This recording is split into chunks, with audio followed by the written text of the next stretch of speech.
Hola, en este vídeo vamos a ver cómo crear la actividad foro.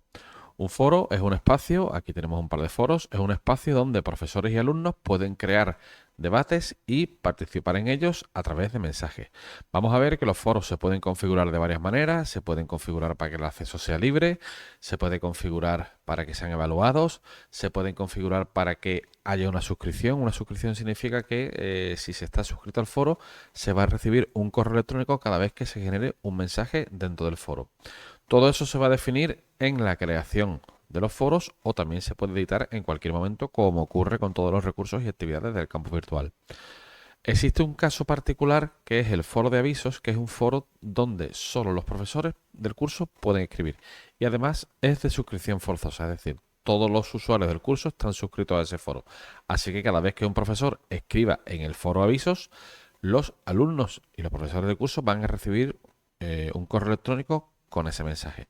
Nosotros podremos crear más foros aparte del de avisos que funcionen de la misma manera. Pero el foro de avisos aparece por defecto cada vez que se crea un curso en el campus virtual de la Universidad de Cádiz. Nosotros podremos tener en un curso todos los foros que queramos. En este caso tenemos 2 foros, pero podremos tener muchos más. Y organizaremos estos foros pues según la necesidad que tengamos. Podemos poner varios foros en la misma sección o distribuirlos a través de diferentes secciones. Es decir, eso es a criterio del profesor. Entonces, para crear un foro, activaremos la edición y le daríamos a añadir una actividad o un recurso en la sección o bloque donde queramos que esté ese foro. Vamos a hacerlo, por ejemplo, aquí. Añadir una actividad o un recurso y nos podemos ir a actividades y buscar foro, que lo tenemos aquí. Le daremos un nombre del foro, foro de problemas técnicos, una descripción. En este foro se comentarán todos los problemas técnicos que puedan ocurrir en el campo virtual. Y le voy a decir, por ejemplo, que sí, que me muestre la descripción en la página del curso. La siguiente opción que tenemos es la más importante, que es la que define cómo va a funcionar este foro. Y tenemos varias opciones. En cada persona plantea un tema, cada alumno del curso podrá plantear un debate nada más, pero podrá participar en ese debate en el que planteen los demás. En el debate sencillo, simplemente se va a plantear un solo debate y todos podrán participar en ese debate. El foro estándar que aparece en formato de blog, pues es un foro que básicamente va a aparecer como si estuviéramos viendo un blog. El foro PIR de preguntas y respuestas es bastante particular porque hasta que un alumno no responda en un debate no va a ver lo que responden o lo que han respondido el resto de usuarios. Esto no se usa mucho, pero si el profesor quiere utilizar algo así, tiene esta opción. Y el foro para uso general, pues es un foro totalmente libre y puede escribir cualquiera, ¿vale? Vamos a elegir foro para uso general. En la sección disponibilidad vamos a tener dos opciones, fecha de entrega y fecha límite. La fecha de entrega es una fecha que se le muestra a los alumnos y que les indica que deben de participar en el foro en los términos que el profesor les diga antes de esa fecha. Pero si se alcanza esa fecha, se puede seguir participando en el foro.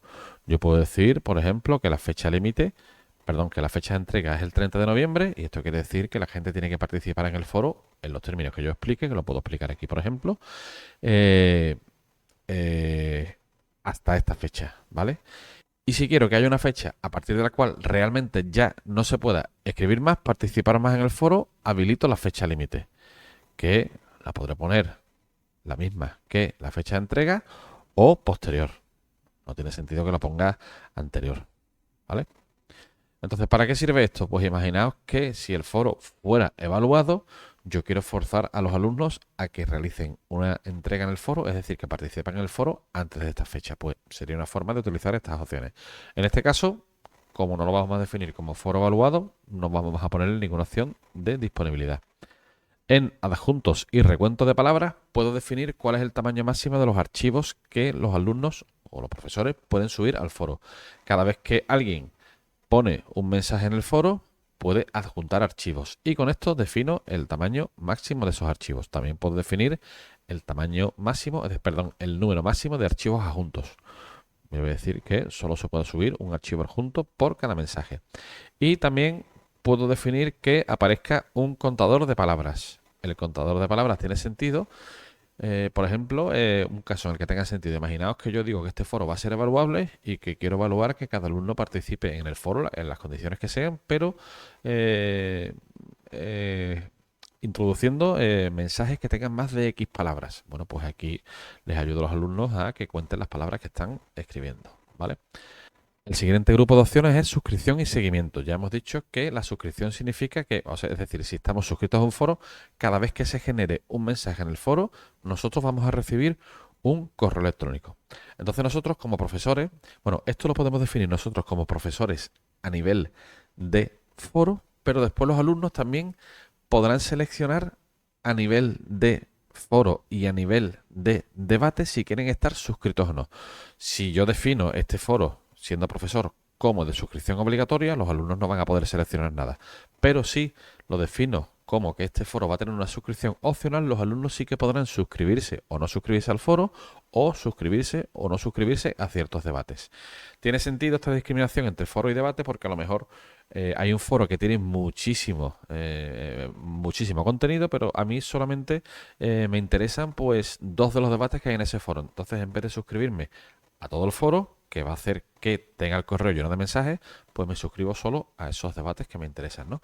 Entonces yo como profesor puedo definir la suscripción opcional, la suscripción forzosa, la suscripción deshabilitada que no permite que haya ninguna suscripción al foro, o la suscripción automática. La suscripción automática ocurre cuando participamos en el foro, ¿vale? Voy a decir que este foro va a ser de suscripción opcional. El resto de lectura es muy útil, es una opción visual y simplemente lo que define es que sea opcional o desconectado. Si lo desconecto no se puede utilizar. Y si es opcional, va a ser el alumno el que pueda activarlo. Y esto lo que hace es que cuando yo como alumno, o bueno, o yo como profesor, entro en el foro, si lo tengo activado, los mensajes que no he leído van a aparecer resaltados en negrita y los que ya he leído van a aparecer sin ese resalte. Esto visualmente pues es una ayuda bastante importante. Sobre todo si tenemos foros que tienen mucho contenido y solemos entrar. Pues es importante que discriminemos visualmente entre los mensajes que ya hemos leído y los que no hemos leído. El bloqueo de discusión va a permitir que una discusión se cierre, es decir, que un debate dentro de un foro se cierre a partir de una fecha en la que no ha habido ningún mensaje nuevo. Si yo defino, por ejemplo, una semana, esto quiere decir que los debates que hay en este foro, es decir, los hilos de mensaje que hay en este foro, se bloqueen, no permitan más respuestas si pasa una semana sin que nadie los responda, ¿vale? El siguiente grupo de opciones nos va a permitir realizar un bloqueo de acceso a responder mensajes o crear mensajes en el foro, ¿vale? ¿Cuánto va a ser este tiempo de bloqueo? Pues vamos a decir que hay 2 días de bloqueo. ¿Y cuándo ocurre esto? Pues esto ocurre cuando, vamos a definir aquí, por ejemplo, un 5 y un 2. Vamos a definirlo y lo explicamos para qué significa. Cualquier persona que mande más de 5 mensajes en 2 días, pues ya no podrá escribir hasta que pasen esos 2 días. Y se lo advertiremos cuando pase de los 2 mensajes. Es decir, cuando un alumno en un tiempo de 2 días escriba más de 2 mensajes, se le va a mostrar esta advertencia y se le va a decir: si usted escribe más de 5 mensajes en 2 días, no podrá escribir más mensajes hasta que pasen esos 2 días, ¿vale? Para esto vale este bloqueo. Y esto es útil cuando tenemos personas, gente, y esto es útil cuando tenemos gente que participa demasiado en el foro. Y si queremos evitarlo, utilizamos esto. Respecto a los ajustes de la extensión Turnitin, el Turnitin es un módulo que tiene el campus virtual para detectar plagio. Esto lo veremos completamente en un vídeo aparte. La evaluación del foro también lo vamos a ver en otro vídeo aparte, así como las calificaciones. En ajustes comunes del módulo vamos a elegir si el foro de primera va a aparecer visible o no visible, ¿vale? Esto lo podemos cambiar en cualquier momento aquí o en el ojito en la página principal del curso en esta actividad. Y restricciones de acceso, pues se pondrán las que se quieran. Esto ya se explicó en otro vídeo. Le daremos a guardar cambios y regresar al curso. Y ya tenemos aquí el foro. Vamos a desactivar la edición para que se vea mejor. Ya tenemos aquí el foro de problemas técnicos y ya podemos entrar. Al entrar vemos que nos aparece la advertencia que hemos definido, ¿no?, del bloqueo de mensajes. Bueno, pues ya estaría el foro funcionando y ya podríamos añadir un nuevo tema de debate y funcionar como se funciona habitualmente en un foro. Bueno, pues nada más. Un saludo.